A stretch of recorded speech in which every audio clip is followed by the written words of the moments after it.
नमस्कार दोस्तों, स्वागत आप सभी का। देखिए दोस्तों, आज हमारा जो टॉपिक है वो रहेगा दास प्रथा पर। जो भारत के अंदर किन किन विद्वानों ने कैसे कैसे अध्ययन किए और कब कब दास के किस कैसे प्रकार थे और किस किस प्रकार के दास बनाए जा सकते थे, इस सभी की चर्चा आज हम करेंगे। ये वीडियो दोस्तों नेट जेआरएफ की तैयारी कर रहे हैं या असिस्टेंट कॉलेज प्रोफेसर की, पीजीटी की या यूपीएससी की, सभी के लिए महत्वपूर्ण होने वाला है। तो ध्यान से पूरे वीडियो को देखिए। और यदि दास से संबंधित प्रश्न आता है तो निश्चित रूप से आपका इस वीडियो से एक आधा प्रश्न जितना भी आता है एग्जाम में दास प्रथा से संबंधित, तो वो गलत नहीं होगा, क्योंकि पूरा पूरा फैक्ट इसमें समेटने का प्रयास किया गया है दास प्रथा के ऊपर। तो दास प्रथा से संबंधित महत्वपूर्ण तथ्य है। सबसे पहले मैं आपको विद्वानों को बता रहा हूँ किस किस प्रकार से किस किस विद्वान ने कैसे कैसे अध्ययन किया। यदि बात करें भारतीय दास्ता पर सबसे पहले गंभीर अध्ययन करने वाले, तो यहाँ पर मोंटेस्क्यू का नाम आपको ध्यान में रखना है। भारतीय दास्ता पर सबसे पहले गंभीर अध्ययन इन्होंने किया था। प्राचीन भारतीय दास में सर्वप्रथम मार्क्सवादी ढांचा, यदि आपसे पूछे कि आरोपित करने वाले इतिहासकार कौन थे, तो आपको नाम ध्यान रखना है एस ए डांगे। श्रीपाद अमृत डांगे का नाम मार्क्सवादी ढांचे के रूप में जाना जाता है, जिन्होंने भारतीय दास पर सर्वप्रथम आरोपित किया था। दास प्रथा को सर्वप्रथम ऐतिहासिक भौतिकतावाद विकास की प्रक्रिया के साथ किसने जोड़कर देखा था कि दास प्रथा से विकास की प्रक्रिया विकास होता है, तो यहाँ पर आपको नाम ध्यान रखना है रामशरण शर्मा। ठीक है। यदि दास प्रथा से वैधानिक पक्ष को प्रस्तुत करने वाले विद्वान कौन थे, तो ये थे डेरेट। यह आपको विद्वानों के नाम आपको ध्यान रखने हैं और किस किस विद्वान ने क्या क्या कार्य किया है। श्रमिकों की एक कोटि के रूप में दासों का विवरण, यानी कि जो दास है वो श्रमिकों के एक कोटि के रूप में प्रस्तुत करने वाले विद्वान कौन थे, तो पीसी जैन थे। इन्होंने शरण की तर्ज पर इन्होंने लिखी थी ये ब्रिटिश काल में दास्ता का चित्र। यदि पूछे आपसे कि ब्रिटिश काल में दास्ता का चित्र उपलब्ध कराने वाले विद्वान कौन थे, तो यहाँ पर आपको नाम ध्यान रखना है गांगुली जी का, डीएन गांगुली। और पहली बार ज्योतिष ग्रंथों के आधार पर यह किसने बताया कि पूर्व मध्यकालीन भारतीय दासों में अपने पूर्व स्थापित प्रतिमानों के साथ जोड़कर एक ऐसा ढांचा खड़ा किया गया जिसमें प्रेस्य, प्रेतक, दास, क्रमकार और बंदकी तथा अन्य सेवी वर्गों के बीच में कोई बहुत बड़ा अंतर दिखाई नहीं देता। तो ये कथन है BNS यादव का।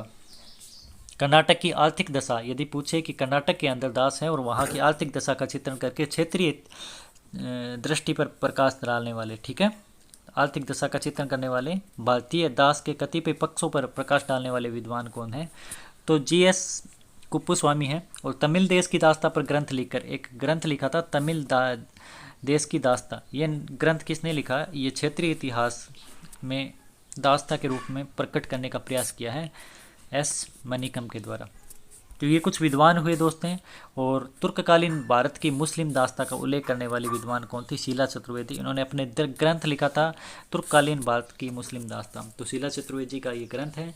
तो ये दास के ऊपर कुछ विद्वान थे जो आपको थोड़ा सा ध्यान रखना है, बस इसका कोई और वो मतलब नहीं है, सिर्फ आपको इनका थोड़ा सा याद करना है। ठीक है, यदि आते हैं। अब जो आगे वाला है वो काफ़ी महत्वपूर्ण है आपके लिए।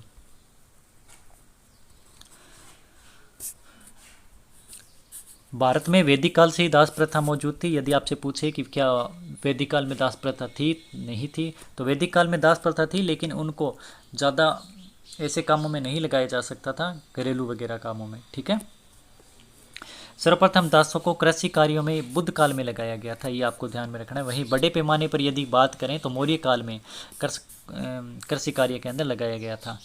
तो बुद्ध काल यदि विकल्प नहीं है तो फिर आप मौर्य काल उत्तर करके आएंगे कि कब दासों को कृषि कार्यों में लगाया गया था। ठीक है। तो आपको दो ऑप्शन ध्यान में रखने, एक बुद्ध काल और एक मौर्य काल। कौटिल्य ने मौर्य काल के अंदर 9 प्रकार के दासों का उल्लेख किया, ये आपको सभी को पता है। लेकिन यहाँ पर एक चीज़ ये है कि केसी की बुक के अंदर 5 प्रकार के दास दिए हैं कौटिल्य के द्वारा, और बाकी पुस्तकें हम पढ़ते हैं और 1-2 बार एग्जाम में प्रश्न आया भी है। तो कौटिल्य के 9 प्रकार के दास माने हैं। यदि 9 विकल्प में नहीं है कौटिल्य के, आपको 5 करके आना है, क्योंकि केसी के अनुसार 5 प्रकार के दास हैं कौटिल्य के अनुसार। मेगस्थनीज ने भारत में दास प्रथा नहीं थी ये बताया, क्योंकि इसलिए बताया क्योंकि इसने जिस तरह से वहाँ पर रोम वगैरह में दास प्रथा देखी थी, यूनान में दास प्रथा देखी थी, वैसी दास प्रथा उतनी दुर्गति नहीं थी दासों की यहाँ पर, इसलिए मेगस्थनीज देख रहा था कि यहाँ पर दास प्रथा नहीं है। अशोक के चौथे शिलालेख में वर्णित है कि ब्राह्मणों व श्रमणों के साथ दासों ब्राह्मणों और श्रमणों के साथ अच्छा व्यवहार किया जाए। तो दासों का उल्लेख अशोक के चौथे शिलालेख में हुआ है, ये आपको ध्यान में रखना है।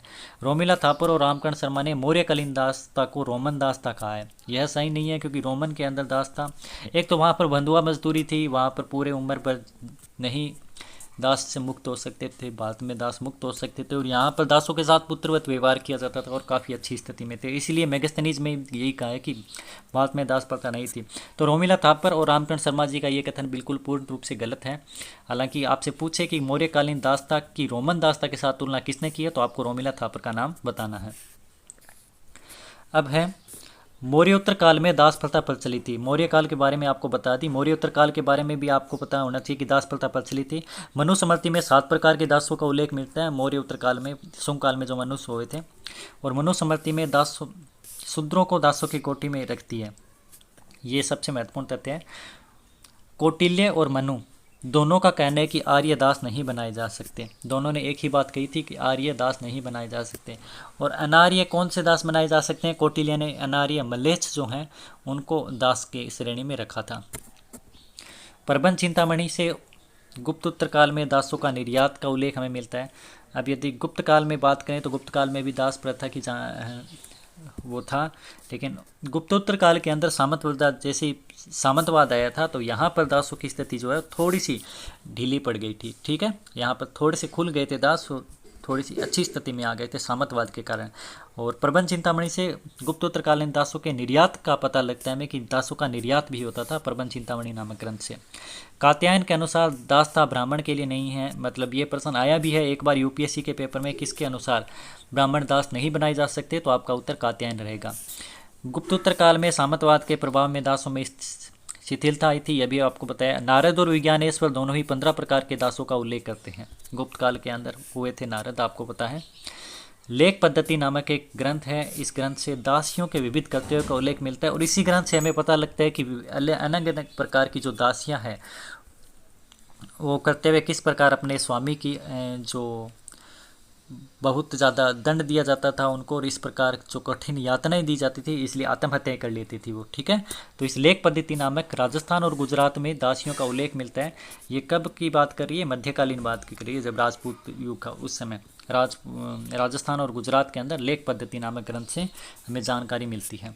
एक ये आपको ध्यान में रखना है। अकबर ने 1562 में दास प्रथा का निषेध कर दिया था। अंग्रेजों ने 1833 का जब अधिनियम आया था तो कहा था कि दास प्रथा को ख़त्म करेंगे, और इसी 1833 के अधिनियम के तहत एलनब्रो जब थे गवर्नर जनरल भारत के, तो उस समय 1843 के नियम 5 के द्वारा संपूर्ण भारत में दास प्रथा को अवैध घोषित कर दिया गया था। तो ये आपको ध्यान में रखना है, पहले अकबर ने किया था सबसे पहले दास प्रथा, और उसके बाद में दीवाने बंदगान, आपको नाम ध्यान रखना है, ये दासों का एक अलग से विभाग था जो फिरोज तुगलक ने बनाया था दासों के ऊपर। तो ये आपके दास प्रथा के कुछ महत्वपूर्ण तथ्य आपको मैं बता रहा हूँ जो हमेशा ही महत्वपूर्ण रहते हैं एग्जाम की दृष्टि, कोई भी आप एग्जाम दे रहे हैं। मौर्यकालीन अर्थव्यवस्था में दासों का अधिक योगदान था क्योंकि कृषि कार्य में वहाँ पर बहुत बड़ी संख्या में लगाए गए थे। हालांकि पहली बार कृषि कार्य में आपको मैंने बताया कि बुद्ध काल के अंदर लगाए गए थे, लेकिन बड़े स्तर पर पूछिए तो मौर्य काल आपको उत्तर करके आना है, और यदि बुद्ध काल विकल्प में नहीं है तो मौर्य काल आपको उत्तर सही रहेगा। कौटिल्य के अर्थशास्त्र में दासों के लिए आर्य शब्द का प्रयोग हुआ है, ये भी आपको ध्यान में रखना है। हालांकि इनके अनुसार आर्य दास नहीं बनाए जा सकते, लेकिन आर्यों के लिए दास के लिए आर्य शब्द का प्रयोग इन्होंने किया है। यूनानी यात्री प्राचीन भारत में दास प्रथा के प्रचलित नहीं होने का उल्लेख करते हैं, जिसमें मेगस्थनीज था, क्योंकि यहाँ पर आपको पता है कि दासों की स्थिति काफ़ी अच्छी थी। त्रिपिटक में 4 प्रकार के दासों का उल्लेख है, यहाँ पर थोड़ा सा आप ध्यान रखेंगे। यदि आपसे पूछे कि विनय पिटक में कितने प्रकार के दासों का उल्लेख है तो आप बताएंगे 3। एक है दीर्घ निकाय के अंदर, ठीक है, 3 विनय पिटक के अंदर मिलते हैं और एक दीर्घ निकाय के अंदर मिलता है। तो त्रिपिटकों में 4 प्रकार के दासों का उल्लेख मिलता है, और मनुस्मृति 7 प्रकार के दासों का उल्लेख करती है। ये आपको बताया था अभी थोड़ी देर पहले, वापस से बता रहा हूँ। अर्थशास्त्र कौटिल्य 9 प्रकार के दासों का उल्लेख करता है।